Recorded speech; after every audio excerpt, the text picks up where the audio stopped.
9ই ফেব্রুয়ারি 1943 জার্মানির এক শহর কিল থেকে এক জার্মান সাবমেরিন রওনা হয়। এই সাবমেরিনের মধ্যে সব জার্মান সেনারা বসেছিল, কিন্তু এদের মধ্যে একজন ভারতীয় মজুদ ছিলেন সেখানে। সেই ভারতীয়ের নাম মাতসুদা। এই সাবমেরিনের মিশন ছিল সাউথের দিক থেকে ট্রাভেল করে আফ্রিকার পাশ দিয়ে মিস্টার মাতসুদাকে এক জাপানি সাবমেরিনে ট্রান্সফার করা। এই কাজ শুনতে হয়তো খুবই সহজ লাগছে, কিন্তু অত্যন্ত ঝুঁকিপূর্ণ কাজ ছিল, কারণ সমুদ্র ব্রিটিশ জাহাজে ভর্তি ছিল। আর এই সময়কাল ছিল দ্বিতীয় বিশ্বযুদ্ধের সময়, যখন জার্মানি আর জাপান দুজনেই ব্রিটিশের এগেনস্টে লড়াই করছিল। 25শে এপ্রিল 1943 সাল, প্রায় 2.5 মাস পরে জার্মান সাবমেরিন মাদাগাস্কারে পৌঁছালো। সামনে জাপানি জাহাজ সাবমেরিন দেখতে পেল, কিন্তু সমুদ্রের তুফান এতটাই ভয়ঙ্কর ছিল যে দুটি সাবমেরিন পাশাপাশি আসতে পারছিল না। দুদিন ধরে এই দুটি সাবমেরিন প্যারালালি চলতে থাকে। দুদিন পরে যখন ওয়েদার ঠিক হলো, তখন মাতসুদা সাবমেরিন থেকে বেরিয়ে ছোট বোট নিয়ে ভিজে জাপানের সেই সাবমেরিনের কাছে পৌঁছালো, যেখানে মাসাও তেরোয়াকা, জাপানি সাবমেরিনের ক্যাপ্টেন, তাকে স্বাগত জানায়। এখন একটা প্রশ্ন আসতেই পারে যে এই দ্বিতীয় বিশ্বযুদ্ধের সময়ে জার্মানি আর জাপানের সাবমেরিন একজন ভারতীয়কে কেন সাহায্য করছে? আর কে এই মাতসুদা, যাকে হেল্প করছে জার্মানির হিটলার আর জাপানের তোজো? তিনি আর কেউ নন, আমাদের ভারতবর্ষের প্রথম প্রধানমন্ত্রী নেতাজি সুভাষচন্দ্র বোস। হ্যাঁ, ঠিকই বললাম, ভারতের প্রথম প্রধানমন্ত্রী, যিনি 1944 সালের আজাদ হিন্দ ফৌজকে নিয়ে মণিপুরে প্রথম ভারতীয় পতাকা উত্তোলন করে স্বাধীনতা ঘোষণা করেছিলেন। আমার কাছে তো উনি ভারতের প্রথম প্রধানমন্ত্রী। আপনার কাছে? কমেন্ট করে জানাবেন। নমস্কার, আমি রোহন ঘটক। আজ এমন এক মহামানবকে নিয়ে আলোচনা করব, যিনি ভারতবাসীর কাছে ভগবান স্বরূপ। ভিডিওটি ভালো লাগলে লাইক করবেন, শেয়ার করবেন, আর চ্যানেলটিকে সাবস্ক্রাইব করা না থাকলে অবশ্যই সাবস্ক্রাইব করবেন। 23শে জানুয়ারি আজকের দিনে 1897 সালের উড়িষ্যার কটক শহরে জন্ম হয় নেতাজি সুভাষচন্দ্র বোসের। পিতা জানকীনাথ বোস, মাতা প্রভাবতী দেবী। কটক শহরে ইউরোপিয়ান স্কুল থেকে পড়াশোনা করেছিলেন। 1913 সালে প্রেসিডেন্সি কলেজের 10ম শ্রেণীতে ভর্তি হন উনি। 1916 সালে প্রেসিডেন্সি কলেজ থেকে বহিষ্কৃত করা হয় তাকে দেশপ্রেমের জন্য।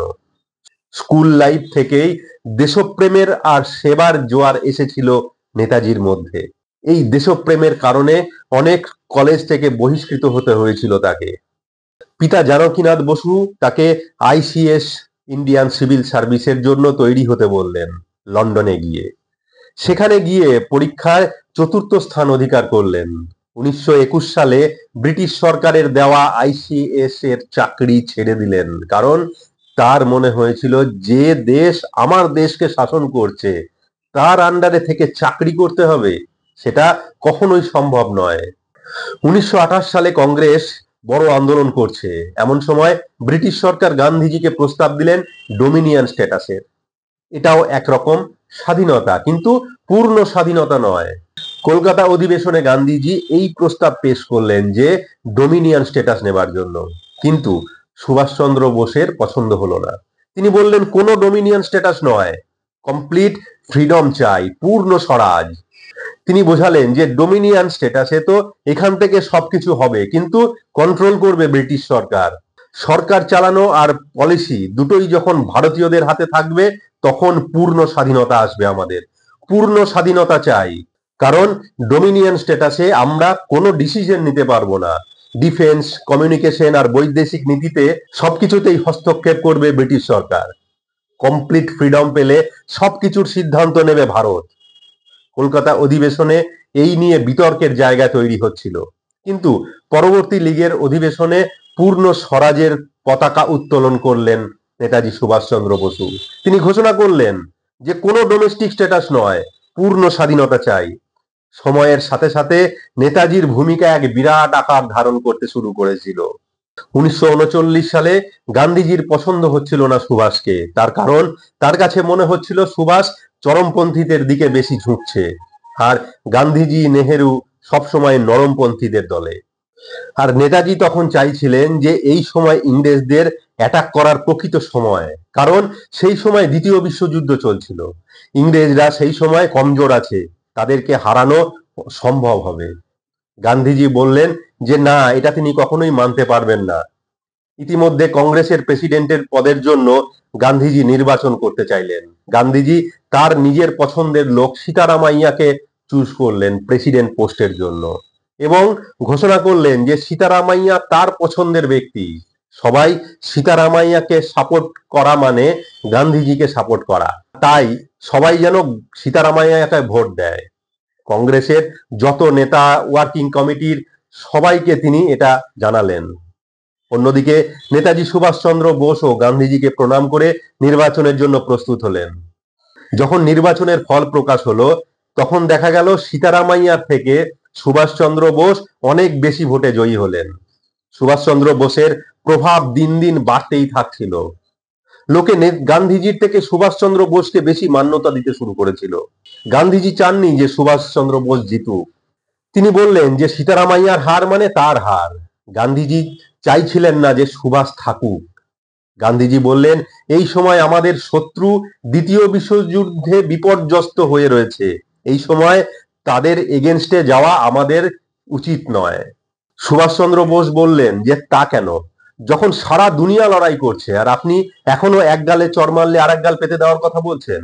এখনই তো সঠিক সময় তাদের উপরে আঘাত হানার। সুভাষচন্দ্র বোস প্রেসিডেন্ট পদে তো জিতে গিয়েছিলেন, কিন্তু গান্ধীজি তাকে বলেছিলেন যে ওই পদ থেকে তাকে ইস্তফা দেবার জন্য।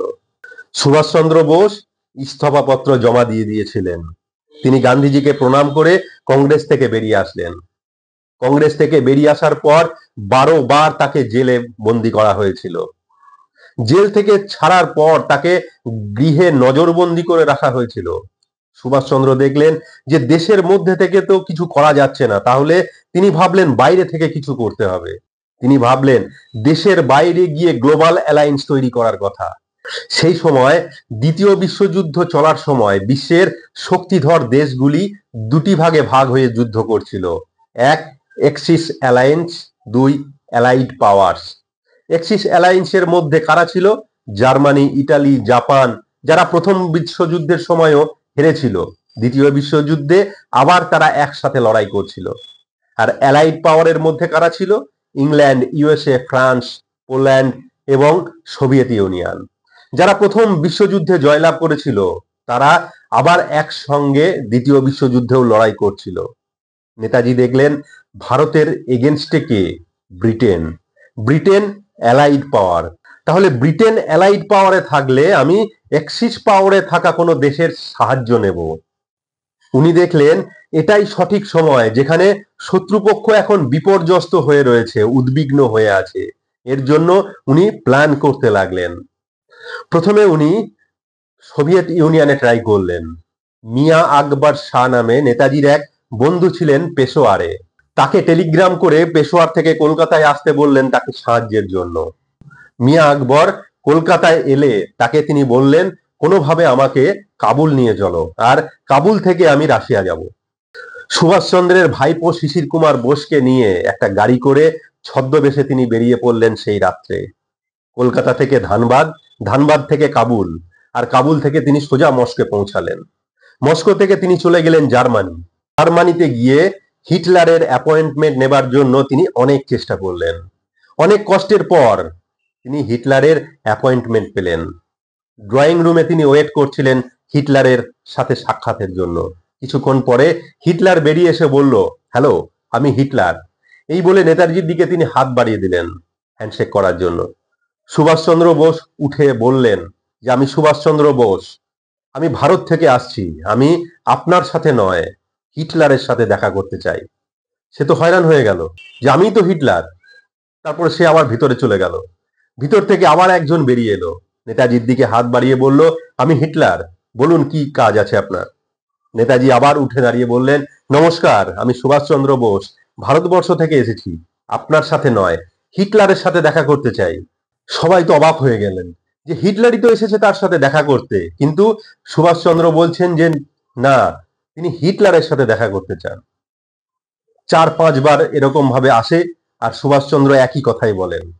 হিটলার 4-5 জন ক্লোন বানিয়ে রেখেছিলেন, কারণ তার জীবনের সংশয় থাকতো, ভয় থাকতো সবসময়। আসল হিটলার চমকে গেলেন ভিতর থেকে, যে কে এই ব্যক্তি আর সে কিভাবে বুঝতে পারছে যে তারা আসল নয়। তিনি বাইরে এসে দাঁড়ালেন। হিটলারের কাছে এই প্রথমবার হলো যে পৃথিবীর একমাত্র ব্যক্তি যে এরকম ভাবে ধরে ফেললো তার নকল হিটলারদের। বাইরে এসে দূর থেকে দাঁড়িয়ে সুভাষচন্দ্র বোসকে দেখতে থাকে যে কে এই ব্যক্তি, সে চিনছে কিভাবে। সুভাষচন্দ্র বোস খাড়া হয়ে দাঁড়িয়ে পড়লেন। দূর থেকে হিটলার দাঁড়িয়ে বললেন, বলুন কি বলতে চান, আমার সাথে কেন দেখা করতে চান? সুভাষচন্দ্র বোস বললেন, নমস্কার, আমি সুভাষচন্দ্র বোস ভারত থেকে এসেছি, আমি আপনার সাথেই দেখা করতে চেয়েছি এবং আপনাকে অনেক ধন্যবাদ যে আমার সাথে মিট করার জন্য। হিটলার আবার হয়রান হয়ে গেল যে আমি যে অরিজিনাল সেটা সে চিনল কি করে। হিটলার প্রথমে বললেন যে এটা আগে বলুন যে আপনি আমাকে চিনলেন কিভাবে, এখনো পর্যন্ত দুনিয়ার কেউ আমাকে চিনতে পারেনি, আমার এই ক্লোনরাই সব জায়গায় গিয়ে কাজ করে আসে। তখন সুভাষচন্দ্র বোস বললেন যে আমি আপনার কাছে সাহায্য চাইতে এসেছি, আর আপনার অ্যাটিটিউড অন্যরকম হওয়া উচিত যেটা এখন আছে। কিন্তু এর আগে যারা এসেছিল তারা প্রত্যেকেই এসে হাত বাড়িয়ে বলছিল আমি হিটলার। একটা পরাধীন দেশ ভারত থেকে আসা এক ব্যক্তির সাথে দেখা করতে এসে তার চেহারার একটা গর্ব যে থাকা উচিত সেটা তাদের মধ্যে ছিল না। হিটলার চমকে গেলেন। তিনি বললেন, এরকম ইন্টেলিজেন্ট ব্যক্তি আগে কখনো দেখিনি। হিটলার তার প্রতি এতটাই প্রভাবিত হয়ে গেল যে 4000 যুদ্ধবন্দী যা ব্রিটিশদের সাথে যুদ্ধ করে তিনি জিতেছিলেন তাদের মুক্ত করে দিলেন। আর এই সেনাবাহিনী সুভাষচন্দ্র বোসের সাথে আজাদ হিন্দ ফৌজের সাথে যোগদান করেছিল। হিটলার নেতাজিকে হেল্প করলেন আর নেতাজিকে বললেন যে আগে যেতে হলে, জিততে হলে জাপানের সাহায্য নিতে হবে, কারণ জার্মানি ইন্ডিয়া থেকে অনেকটা দূরে আর জাপান এক্সিস পাওয়ারের মানে আমাদের সাথেই আছে। আমি জাপানের সাথে কথা বলে নিচ্ছি, জাপানের যাওয়ার বন্দোবস্ত করে দিচ্ছি। জাপানে গেলে জাপান হেল্প করবে, কারণ জাপান ও ইংল্যান্ডের বিপক্ষেই যুদ্ধ করছে। ইংরেজ সরকারের কাছেও খবর চলে যায় যে সুভাষ জার্মানিতে আছে। হিটলার এক সাবমেরিনের ব্যবস্থা করে দিলেন সুভাষচন্দ্র বোসকে জাপান যাওয়ার জন্য। সুভাষচন্দ্র বোস মাতসুদা ছদ্মনাম নিয়ে পৌঁছালেন জাপানের সাবমেরিনে করে সুমাত্রা আইল্যান্ডে, যেখানে পৌঁছানোর পর তিনি প্লেনে করে চলে গেলেন টোকিওতে। সুভাষচন্দ্র জানতেন যে জাপান এশিয়ার মধ্যে একমাত্র দেশ যে ব্রিটিশের এগেনস্টে লড়াই করছে।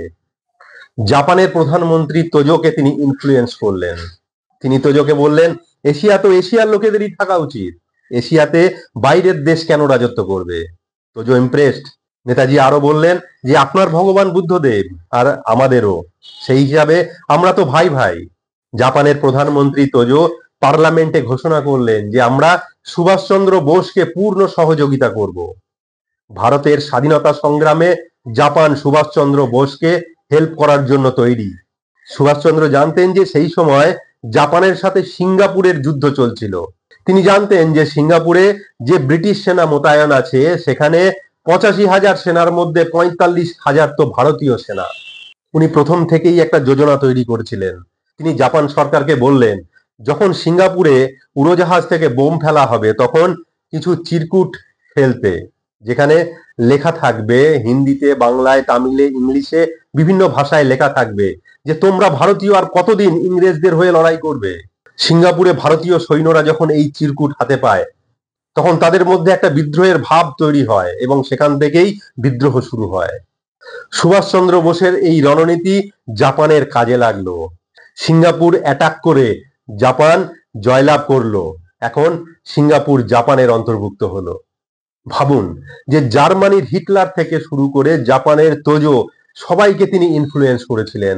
মানে কতটা পাওয়ারফুল, কতটা ইন্টেলিজেন্ট ব্যক্তি ছিলেন তিনি। সিঙ্গাপুরেও যে ভারতীয় সেনারা ছিল জাপান সুভাষচন্দ্র বোসের হাতে তাদের তুলে দিল। রাসবিহারী বসুর নেতৃত্বে তৈরি হওয়া আজাদ হিন্দ ফৌজ বাহিনী সুভাষের হাতে সঁপে দিলেন রাসবিহারী বোস। ইংরেজ সরকার জানতে পারলো যে সুভাষ বড়ভাবে তৈরি করছে সেনাবাহিনী। জাপানি সেনারা ইতিমধ্যেই বর্মা জিতে নিয়েছিলেন। বর্মার উপর জাপানের হুকুমত চলছিল সেই সময়। সুভাষচন্দ্র দেখলেন যে বর্মার রাস্তা দিয়েই ভারতবর্ষে প্রবেশ করব। জাপানের প্রধানমন্ত্রী সম্পূর্ণভাবে তাকে সাহায্য করলেন। নাগা পাহাড় পার করে 1944 সালে আজাদ হিন্দ ফৌজ সিঙ্গাপুর থেকে নিয়ে আসা পুরো টিম নিয়ে মণিপুরে প্রথম ভারতীয় জাতীয় পতাকা উত্তোলন করে স্বাধীনতা ঘোষণা করলেন তিনি। গান্ধীজি জানতেন যে জিন্না যতই চেঁচাক, হিন্দু মুসলমান সবাই যদি একজনকে কেউ সাপোর্ট করে সে হলো নেতাজি। 1943 সালের এক ঘটনা, নেতাজি রেঙ্গুনে সবার কাছ থেকে সাহায্য চাইছেন, যে যার সামর্থ্য মতো সবাই এসে হেল্প করছেন, সাহায্যের হাত বাড়িয়ে দিচ্ছেন, আজাদ হিন্দ ফৌজে যোগদান করতে বলছিলেন তিনি। তখন এক মুসলিম ব্যক্তি বললেন যে আমি আপনাকে আমার সমস্ত সম্পত্তি সবকিছু আপনাকে দিয়ে দিচ্ছি, আমার কাছে কয়েক কোটি টাকা আছে, যা আপনাকে আমি দিয়ে দিচ্ছি। সেই সময়ে কয়েক কোটি মানে হিউজ অ্যামাউন্ট। নেতাজি জিজ্ঞাসা করলেন যে কেন তিনি সবকিছু দিয়ে দিচ্ছেন, তাহলে তার সংসার চলবে কি করে? সেই ব্যক্তি বলেছিলেন যে এখন থেকে আমি আর আমার পরিবার আপনার সাথে, আপনার আজাদ হিন্দ বাহিনীর সাথে যুক্ত। মোহাম্মদ আলী জিন্নাও তো একবার নিজেই বলেছিলেন যে সুভাষচন্দ্র বোস যদি ভারতের প্রধানমন্ত্রী হয় তাহলে আমি ওনার সাথেই থাকতে প্রস্তুত, আমাদের আলাদা পাকিস্তানের কোনো প্রয়োজন নেই। গান্ধীজিকে নেতাজি সারা জীবন রেসপেক্ট করতেন। সিঙ্গাপুর থেকে রেডিওতে একটা অ্যানাউন্সমেন্ট করেছিলেন। নেতাজি তখন বলেছিলেন যে গান্ধীজি ভারতের রাষ্ট্রপিতা, কিন্তু ভারতে নেতাজির প্রভাব দিনের পর দিন বাড়তে থাকছিল। এতটাই বড় হয়েছিল যে 1945 সালের ঘটনার গুজব না ছড়ালে তিনি হতেন ভারতের রাষ্ট্রপিতা। উনি থাকলে হয়তো পাকিস্তানের জন্মই হতো না। গান্ধীজিও চাইতেন যে অবিভক্ত ভারতবর্ষ, কিন্তু জিন্না তো কারোর কথাই শুনতেন না, একমাত্র সুভাষচন্দ্র বোস ছাড়া। 1945 সালে আমেরিকা জাপানের হিরোশিমা ও নাগাসাকিতে পরমাণু বোমা বিস্ফোরণ করে। জাপান বিপর্যস্ত হয়ে পড়ে। ধ্বংস হয়ে যাওয়ায় ভারতকে সাহায্য করার মতো ক্ষমতা আর তার থাকলো না।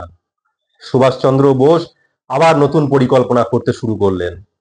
সুভাষচন্দ্র বোস ভারতে প্রথম মহিলা আজাদ হিন্দ বাহিনী তৈরি করেছিলেন। আজাদ হিন্দ বাহিনীর অবদান ইতিহাসে ঐতিহাসিকরা ইতিহাসের পাতায় তুলে না ধরলেও আমরা তাদের অবদানকে ভুলবো না, আমরা মনে রাখবো তাদের আর ভারত মাতার সেই বীর সন্তানকে, যার কথা এই মাত্র একটু সময়ে বলে ওটা কখনোই সম্ভব নয়, সেই দেশপ্রেমিককে, সেই ভগবানকে যার জন্ম তারিখ তো আছে কিন্তু কোনো মৃত্যু তারিখ নেই, যিনি আমাদের সবার হৃদয়ে বেঁচে আছেন, সেই নেতার নেতা নেতাজি সুভাষচন্দ্র বোসকে সালাম। জয় হিন্দ।